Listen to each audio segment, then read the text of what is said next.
well, there's one sticky point, and you know what that is, but we'll get to that in a moment. So we have the sun coming up as your underlying energy. Now, this is the potential for great happiness.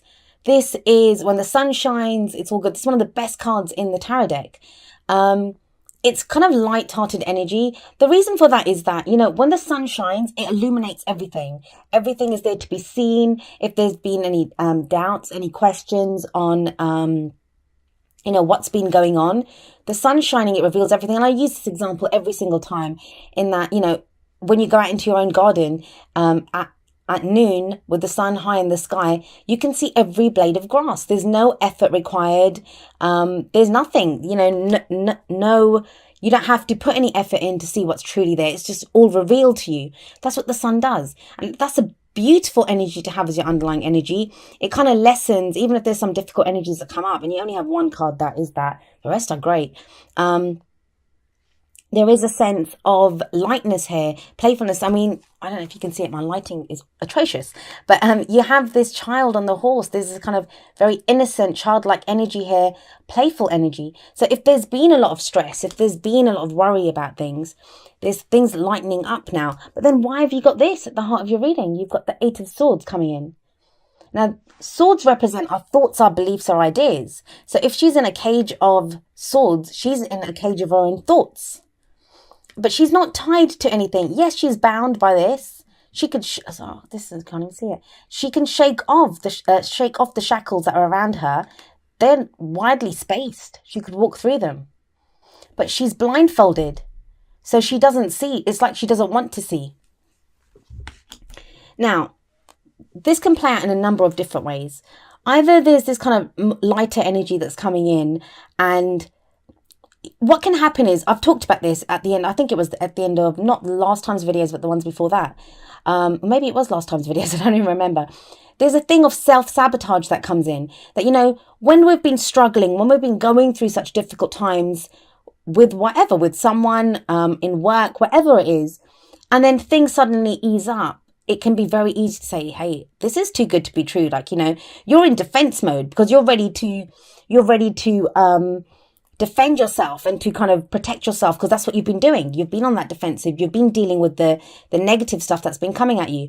So then the Eight of Swords is like when we're doing that self-talk that this can't be real. This is not going to last. This is too good to be true. It's self-sabotage. So be kind of aware of that. The Eight of Swords as well. The other thing that is, swords are, yes, our thoughts, our beliefs, our ideas, and how we communicate them. And yet the Eight of Swords is usually no communication because it's all going on in our heads, right? We're like trapped. We're trapped in there. We're going with those thoughts. Now you have to be careful of the Eight of Swords because the card that comes after it is the Nine, not in your reading, but in the tarot, in the Suit of Swords, the next card is the Nine of Swords. And that's when there's anxiety, there's stress. It takes it that one step further. It really starts to drag our energy down. So either you're like this, like you're kind of seeing the goodness that's there. You're starting to feel this lighter energy and you're dealing with someone who's still not communicating, who's still trapped in their own thoughts. I don't think it's that though. I think it's more your energy. And it may just be doubts, but that's the only one place that there are doubts. There's this kind of hesitancy. There's like, what is this? What's going on? So it's asking you to kind of step away from that, step out of that thought place and go more towards your feelings. Now, this is meant to be a general reading, but, it is looking kind of more romantically based. Although the Two of Cups is a platonic energy. Somebody once left a comment when I said that the Two of Cups is a platonic energy. It's a soulmate card, and yet soulmates come in every walk of life. So this can be a romantic partner, but this can also be that perfect friend when we need them. This can be a business partner. This can be a colleague. And someone asked me if I was off my rocker by saying this was a business partner. But why not? Our soulmates can come. This is just two people who they feel the same way. They reflect. So if you're dedicated to a project or, a friendship, you have that love and respect and support for each other. But the Two of Cups is always a platonic energy. It's not the Lover's card. It's the two. And it's like the Two of Cups. So it's the beginning, it's the initial aspect of that. Now, I'll be honest, in your reading, I feel it is more of a romantic message. That's because there are other cards to back it up. We don't just read one card in isolation. We read all the cards together. So this is a past energy. Now, either some of you met a soulmate, you had an interaction with this kind of soulmate energy. This could have just been a friend, someone who was there for you during a difficult time. And now there's like, emotion stirring, but I'm going to get to the present card in a moment. But the past is based on this. The past energy, it's the foundation. What is the foundation of this reading? And it's based on this connection. This can be when, you meet someone, it feels like you've known them forever. Or you're on the same page, you're like kindred spirits. You immediately feel the same way about something. But why is that? Like, it just feels, you can see the cards yourself. You have the Sun there, you have the Two of Cups in the past. In the present, you have the Ace of Cups. Now, the aces are always potentials for new beginnings. They're doors that get presented to us. Then it's up to us if we want to walk through them. And the Ace of Cups, it's a card, aces always represent a new cycle that begins for us. So Ace of Cups is going to be new love. It can be second chances at love. It's healing. It's a very healing energy. It's also a very spiritual energy. I do see that. And this is when we have a new chance at happiness. Now, we have this coming up in the past. So this can be like, if I'm going to be totally objective here, and I try to be always with the energies, maybe you had a friend and they've introduced you to a new love, or maybe they were friends in the past, or, you had this connection in the past. Now love is blossoming because the 2 is coming before the Ace. So it was that connection was made first, and now new love is coming in. For some of you, this could be an old relationship. It's beginning totally new. A new cycle is beginning within that relationship. For others of you, this is going to be a separate relationship. This is going to be an opportunity, a new relationship. I do feel for a lot of you that this is going to be, you had that connection with someone and it wasn't quite love then, and now there's more emotions coming in. This is happiness. This is when we're happy, we feel love. These 2 are coming up together. I mean, we have the Sun above the Ace of Cups, and it's not just new happiness, it's the potential here. And everything's laid out bare. Like, we see exactly what is there for us. That's why we feel happiness, because we can see the potential. I don't know if you can see these. But then I go back to the same question. Why is this coming up at the heart of your reading? Because this is the only kind of sour point, right? The only sticky point that comes in at the heart and it's literally being trapped in our heads. That's what this card represents. And we can free ourselves. It's also not just being trapped in our heads. It's when we feel we can't do anything. We feel we can't do anything. And I think that's even more frustrating. If some of you are feeling all this kind of potential, like you might have met someone. Excuse me. We've met someone with the 2 of Cups in the past, right? We see the potential. We're starting to feel the emotions. We have this new this budding emotions within us. We have all this coming in, but we can't say anything. And we feel like we have no options, like we feel stuck. We don't know what to do. This can be that. But that is why I'm very happy to see this guy coming up as a future energy, the King of Cups. Now, he's a king, so he has mastery over his suit. So he has mastery over his emotions. He knows exactly how he feels. If this is you dealing with someone else, they could be another water sign, which would be Cancer, Scorpio, or Pisces. However, it doesn't always have to be. I always say that, if it's our element that comes up and it's someone else that's coming in, is that they are like a perfect person because they resonate at the same energetic level as us. The signs do not own the cards. The cards, they take on the characteristics of those signs. So what else do we know about the King of Cups? Well, he's very loving, he's very caring, he's very nurturing. He's also very spiritual, very intuitive person. The thing with the King of Cups is if we look at the Queen of Cups, she's holding a cup. She's ready to offer it. His cup is sitting there. So he has it. He has his emotions there, but he's waiting to see.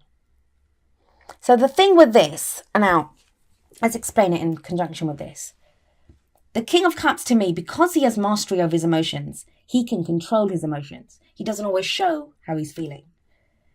So maybe you feel all this affection and love and, all this budding, whatever it is for someone, and they're not saying how they feel. That could be you, Cancer. It works both ways. I always say that the energies that come up, they can apply to us or they can apply to someone else that we're dealing with, is very central to our story at this time. But there's a sense here that This is someone who's not saying how they feel. That's what the King of Cups can do.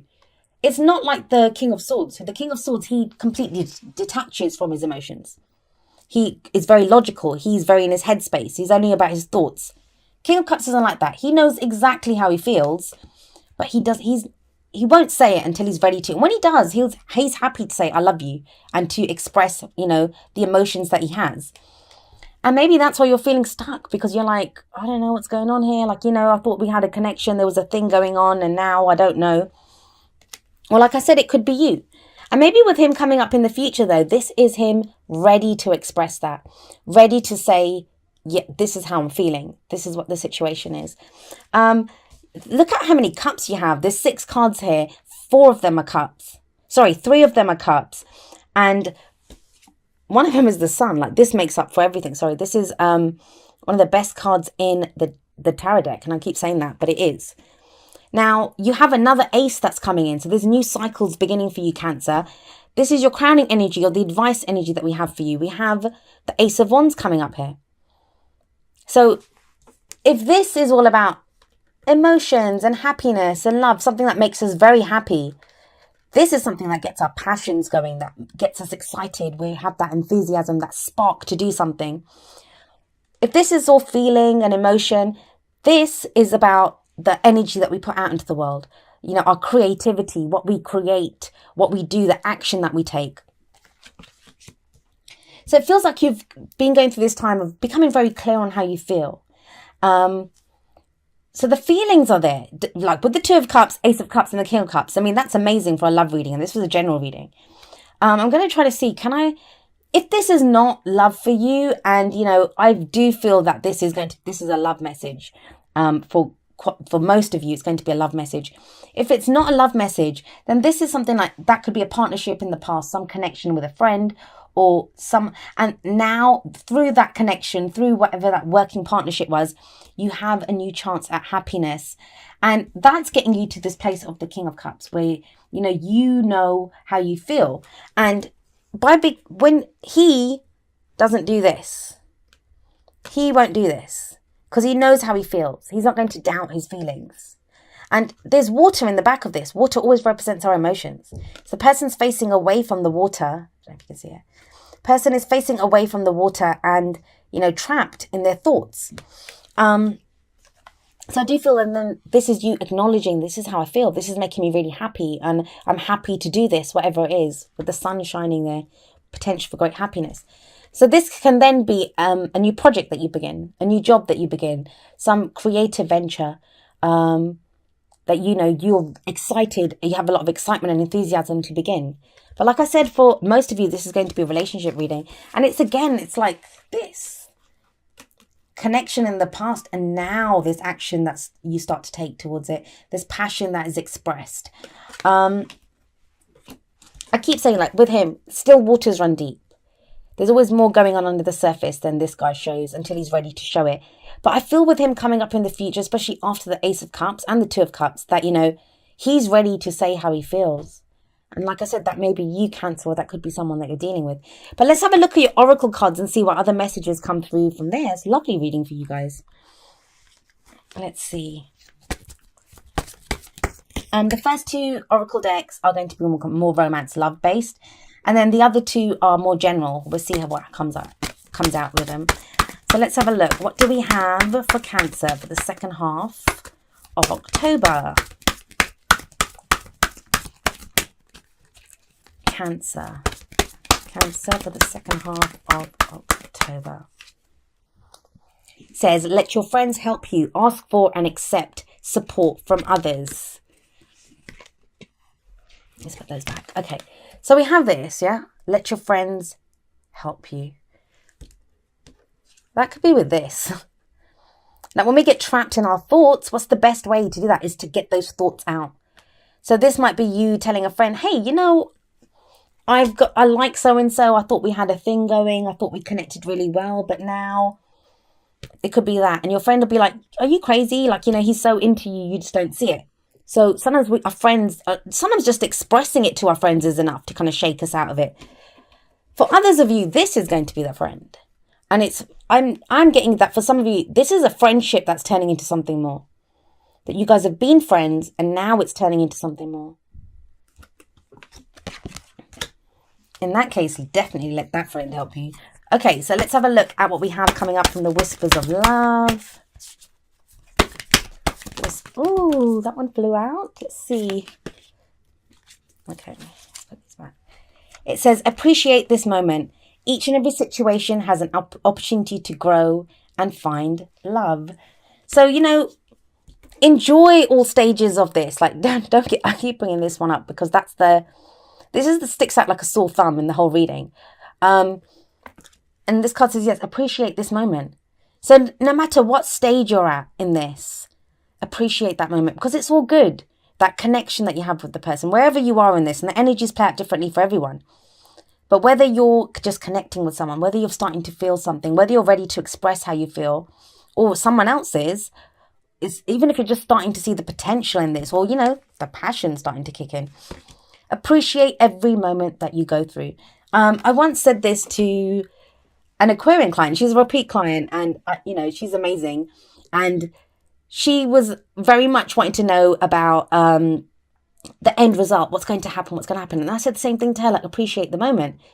And I did the example of if I organized a trip to Disneyland, like, so I called her up. So if she's in, I don't know where she is, Boston, I think. But if I called her up in Boston and said, hey, let's go to Disneyland. I'm going to fly in and see you. And, you know, we'll drive down to Florida together. Is that Disneyland or Disney World there? I always get confused, but Disney anyway. If I said that to her, and would the end result be all that you'd be worried about? Would it just be the trip to Disney? Would that part of it just be the important part? Or would it be the planning of the trip? Would it be me flying in and meeting you at the airport and then maybe we'd rent a car and we'd drive down together and have that road trip? And this is an example that I gave her. And it's the same with a relationship. Every aspect of it is important. It's not just about declaring your love. Like when you feel that stirring, that connection, that budding, like that first feeling that you have for someone, when you're ready to go again. Like for some of this is a second chance with someone. And you get that, you realize that, oh my God, I want to get back with this person. Or, you know, someone expresses their love to you. See how you feel. Appreciate this moment.